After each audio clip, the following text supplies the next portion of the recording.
How does a bastard orphan, son of a whore with the Scotsman, dropped in the middle of a forgotten spot in the Caribbean by providence, impoverished and squalor, grow up to be a hero and a scholar? The $10 founding father without a father got a lot farther by working a lot harder, by being a lot smarter, by being a self-starter. By 14, they placed him in charge of a trading charter. And every day while slaves were being slaughtered and carted away across the waves, he struggled and kept his guard up. Inside he was longing for something to be a part of. The brother was ready to beg, steal, borrow, or barter. Then a hurricane came and devastation reigned. Our man saw his future dripping down the drain. Put a pencil to his temple, connected it to his brain, and he wrote his first refrain, a testament to his pain. Well, the word got around and said, this kid is insane, man. Took up a connection just to send him to the mainland. Get your education, don't forget from whence you came, and the world's gonna know your name. What's your name, man? Alexander Hamilton. My name is Alexander Hamilton. That's Lin-Manuel, but There's a million things I haven't done. Just you wait, just you wait. When he was 10, his father split, full of it, bedridden. 2 years later, see Alex and his mother bedridden, half dead, sitting in their room, sick, Pacific. Alex got better, but his mother went quick. Moved in with the cousin committed suicide. Left him with nothing but ruined pride. Something new inside, a voice saying, Alex, you gotta fend for yourself. He started retreating and reading every treatise on the shelf. There would have been nothing left to do for someone less astute. He would have been dead or destitute without a sense of restitution. Started working, knocking for his late mother's landlord, trading sugar cane and rum and all the things he can't afford, scamming for every book he can get his hands on, planning for the future. See him now as he stands on the bow of a ship, headed for a new land. In New York, you can be a new man. New York, you can't be a New wait. New York, you can't just you wait. In New York, you can't be a new man. In New York, just you wait. Alexander Hamilton, I'm waiting in the wings for you. Waiting in the wings for you. Never back down, you never learn to take your time. Oh, Alexander Hamilton, America sings for you. Will they know what you overcame? Will they know you rewrote the game? The world will never be the same. Oh. The ship is in the harbor now, see if you can spot him. Another immigrant coming up from the bottom. He's destroyed his rep, America forgot him. We fought with him. Me, I died for him. Me, I trusted him. Me, I loved him. And me, I'm the damn fool that shot him. There's a million things I haven't done, but just you wait. What's your name, I don't know if you know this. Alexander Hamilton. what do you think? You want to see the show? Yeah. I mean, I gotta tell you, it's Third time in a row, top 3.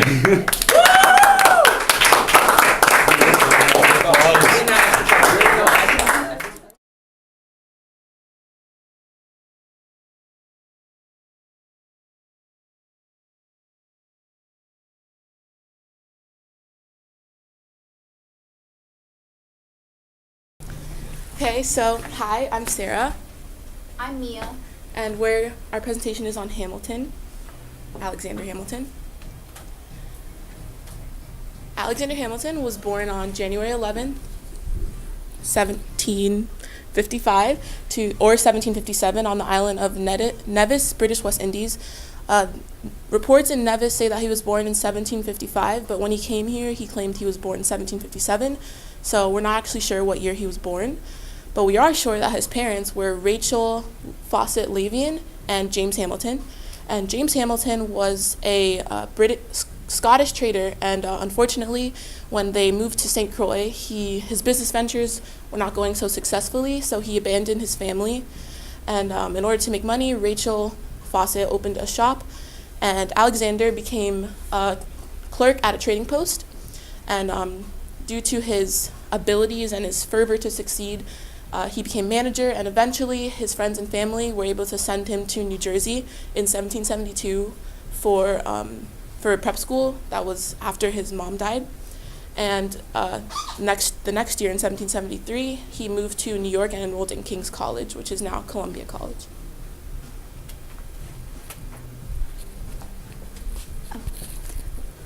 So during his time in college, he realized that his passion was in politics and left college to go join the New York Artillery Company to fight in the Revolutionary War. He fought in the Battle of Long Island, Trenton, and White Plains. And in the Battle of Yorktown, he commanded troops, which was the last battle in the American Revolution. And during the war, he became Washington's assistant, aide, and right-hand man. And after the war, he took part in the Confederation Congress. But he was a Federalist, so a lot of his beliefs didn't match a lot of the other politicians that took part in the convention. He believed in a strong central government, economic nationalism. He believed that constitutional powers are implied, and he was inspired by The Wealth of Nations, which was a book written about a strong economy, and he believed in mercantilism. So in 1787, he was the Constitutional Convention, and he became the delegate for New York. And here's where he expressed his views that in order for America to succeed, it needed a strong central government. And he wanted to give very little power to the states, and because of these extreme views, well, they were seen as extreme by the rest of his fellow delegates, he didn't play too big of a role in actually drafting the Constitution, but he heavily influenced the ratification of it. In collaboration with James Madison and John Jay, he wrote a series of 85 essays. Well, he wrote 51 out of the 85 that were the first documents that came out in support of the Constitution. And he also sort of campaigned throughout the states with James Madison at these events called ratification conventions, where he would answer any questions or any concerns that the delegates would have that would hinder their vote for ratification.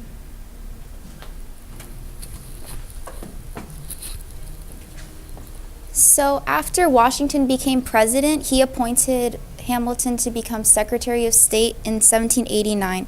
He had a job. Secretary of Treasury. Oh, Secretary of Treasury. Jefferson. Sorry, I said the wrong thing. He had a job to fix the economy because America was in a lot of debt after the war. He needed America to assume state debts, repay foreign debts, redeem domestic debts, increase taxation, and establish a national bank. During his time as Secretary of Treasury, he wrote a report on manufacturers, which was his third major report, and it urged Congress to promote manufacturing so the U.S. could become an independent nation. And another of his reports was the report of the establishment of a mint, which stated the need for the establishment of America's own currency. And in the report, he was saying how they needed to decide what would the currency be made of, what would the value be. Yeah. So Alexander Hamilton, he had a lot of conflicts. He was very stubborn, very controversial. So after his tax in his economic plan about an excise tax on distilled spirits, the folks in Pennsylvania were not happy about it, and they began to rebel, what's now known as the Whiskey Rebellion. And in order to solve this, he convinced President Washington to break out his old military uniform and ride to Pennsylvania and settle the dispute. In addition, he had a couple of conflicts with the Democratic Republicans as a whole, more specifically Thomas Jefferson and James Madison. So what's famously known as the dinner table bargain, in exchange for their votes for his economic plan, they weren't too supportive on his plan to assume state debts and to give the national bank so much power. So in exchange for their votes, he turned down the opportunity to have the nation's capital be housed in New York. And in addition, with Thomas Jefferson during the French Revolution, Thomas Jefferson, being the French minister, wanted to support France during the Revolution, but Hamilton wanted to remain neutral, and so eventually President Washington decided he shared Hamilton's views of neutrality, and so that's how that was solved. And then, with probably most controversially was his little conflict with Maria Reynolds. He had an affair with a married woman named Maria Reynolds, and her husband found out about it, and he blackmailed Hamilton into paying him money in exchange for not speaking out and ruining his career. And Congress found out about that, and they accused Hamilton of using federal funds to pay this like hush money to her husband. And so that threatened, so in response to that, he wrote the Reynolds pamphlet, which is a document that like cleared up all his accusations and revealed that he was being blackmailed. And so his accusations basically went away, but it ruined any chance he had at running for office. And then Hamilton and President John Adams, they really did not like each other for some reason. And Hamilton said that he was unfit to be president due to his disgusting egoism. He thought he was full of himself and didn't care too much about the country. And lastly, and probably most importantly, was his conflict with Aaron Burr. They used to be friends. However, Aaron Burr, who used to be Federalist, became a Democratic Republican. And then in the election of 1800, Aaron Burr tied with Thomas Jefferson to be president, and ironically enough, Hamilton was the tiebreaker, and he had a difficult time choosing between the two. He even said, in a choice of evils, make them take the least, and he concluded that Jefferson was less dangerous than Burr, so Jefferson won president, and he also published this kind of opinion in his newspaper, and Burr demanded an apology, but Hamilton, being the very stubborn guy that he was, said, no, I'm not going to give you an apology, and so Burr challenged him to a duel, and on July 11th, 1804, in Weehawken, New Jersey, Aaron Burr shot Hamilton in the stomach, I believe. And the story goes that Hamilton shot to the sky, but we don't exactly know. We know he shot to the sky, but we don't exactly know why. His assistant in the duel, said that he believed the duel was morally wrong and did not want to kill Aaron Burr, but Burr's second, his assistant, said that Hamilton intended to shoot Burr, but he was just a bad shot and missed. So this is a video that shows one of the songs from Hamilton, and it kind of summarizes his legacy that he left. We're doing Hamilton. I'm Finley. I'm Martin. Okay, so young, scrappy, and hungry. Hamilton was born in St. Kitts and Nevis, not in the colonies, or in England. He was born to James Hamilton and Rachel Fawcett, and he was unlawfully conceived because his mom was actually married to someone else prior to James Hamilton, and they didn't actually get divorced until Rachel and James moved in together. So Hamilton was born unlawfully. That's why he's called a bastard in the musical. And so he lived with his mom. He began working at a really young age with her until she died. Then he began working with other members of his family until he decided to migrate to the colonies and go to college, at King's College, because he was very skilled with a quill. And so he ended up leaving college eventually because he had a lot of eagerness to learn and go out there and change the world. So Hamilton joined the army in 1775. So that was like the start of his military career, in which he worked in several different units and stuff like that. He publicly defended the Boston Tea Party because he wanted to get rid of the taxation and really defended all the patriots through everything they did. He attacked the British policy. That was one of his first attacks, or one of the first battles he was involved with, was when he attacked Quebec. And then he wrote in 3 informal pamphlets to uphold the formation of a constitution and a central government and a strong central government. And then this started to show his character, how he was such a strong federalist and really wanted to, make a strong government and independent nation.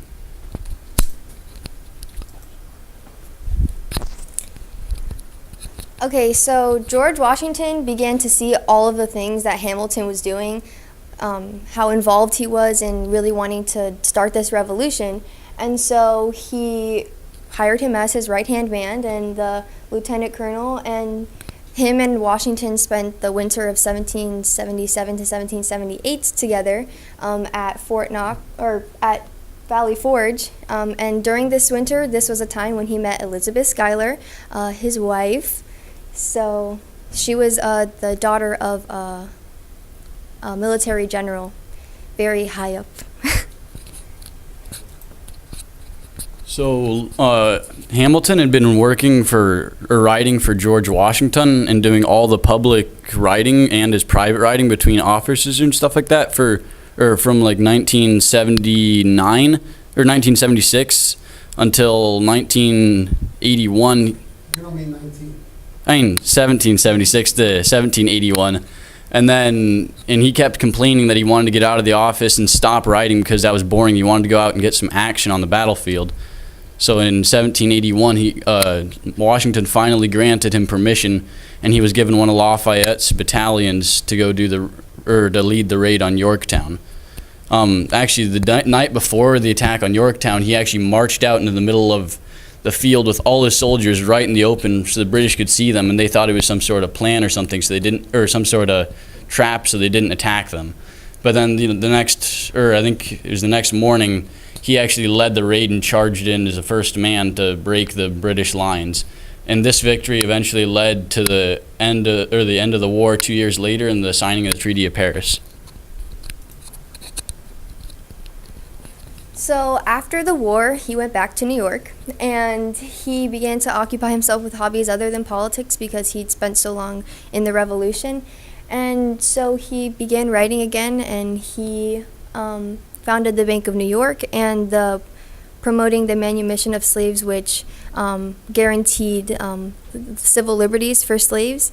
And of course, this didn't last long because everyone wanted him. And so he was appointed a delegate at the Annapolis Convention, and here he shared his views on the Articles of Confederation, and with this, it prompted the convention in Philadelphia.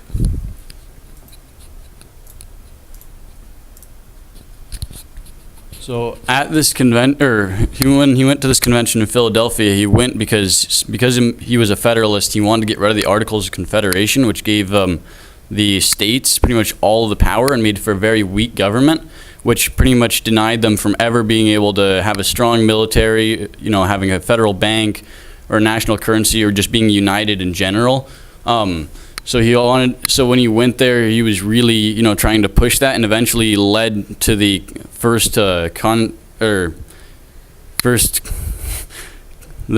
meeting for all the people to form the Congress. Sorry, I forget what the word was. The first Continental Congress, and then he actually wrote 51 out of 85 of the Federalist Papers to try to convince people or to ratify the Constitution once it was written. So after the war, America was in extreme debt because of all the money that they owed the French helping in the Revolution. And so Hamilton was the Secretary of the Treasury, so he really wanted to fix the money problem because he was in charge of all the money, or the not of the money they had. But so to fix this, he tried to use all these tactics in order to gain money. He started the printing money, which led him on the $10 bill. He employed tariffs. They increased them 5 to 10%. Government bonds with interest and taxes. He also wrote the reports on the public credit, which really enforced paying back all the debt that they owed, because it was a lot, and a report on the National Bank, which speaks for itself. It promoted a national bank because they needed all the money back. So Hamilton actually really thought that duels were like not a proper way to settle an argument between two people, but it's kind of ironic because both him and his son died in duels. His son died in 1801 and he died in 1804, when after a few years one of his one of the people he was always like a rival with, Aaron Burr. They were both lawyers, and Aaron Burr, he said that he had no morals. He was just in politics for the money.